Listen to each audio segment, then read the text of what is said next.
एक बड़ी सी नदी के किनारे कुछ पेड़ थे जिसकी टहनियां नदी के धारा के ऊपर तक भी फैली हुई थी। एक दिन एक चिड़ियों का परिवार अपने लिए घोंसले की तलाश में भटकते हुए उस नदी के किनारे पहुंच गया।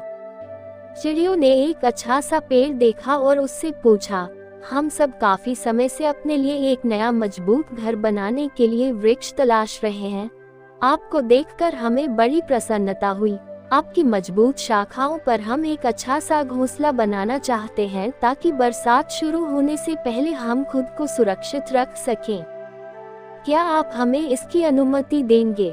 पेड़ ने उनकी बातों को सुनकर साफ इनकार कर दिया और बोला, मैं तुम्हें इसकी अनुमति नहीं दे सकता, जाओ कहीं और अपनी तलाश पूरी करो।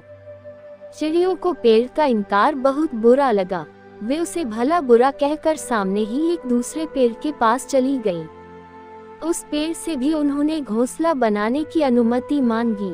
इस बार पेड़ आसानी से तैयार हो गया और उन्हें खुशी खुशी वहां रहने की अनुमति दे दी। चिड़ियों ने उस पेड़ की खूब प्रशंसा की और अपना घोंसला बनाकर वहां रहने लगी। समय बीता, बरसात का मौसम शुरू हो गया। इस बार की बारिश भयानक थी। नदियों में बाढ़ आ गई। नदी अपने तेज प्रवाह से मिट्टी काटते काटते और चौड़ी हो गई और एक दिन तो इतनी बारिश हुई कि नदी में बाढ़ आ गई। तमाम पेड़ पौधे अपनी जड़ों से उखड़कर नदी में बहने लगे और इन पेड़ों में वह पहला वाला पेड़ भी शामिल था जिसने उस चिड़ियों को अपनी शाखा पर घोंसला बनाने की अनुमति नहीं दी थी। उसे जड़ों सहित उखड़कर नदी में बहता देख चिड़ियों का परिवार खुश हो गया, मानो कुदरत ने पेड़ से उनका बदला ले लिया हो। चिड़ियों ने पेड़ की तरफ उपेक्षा भरी नजरों से देखा और कहा, एक समय जब हम तुम्हारे पास अपने लिए मदद मांगने आए थे तो तुमने साफ इनकार कर दिया था। अब देखो, तुम्हारे इसी स्वभाव के कारण तुम्हारी यह दशा हो गई है।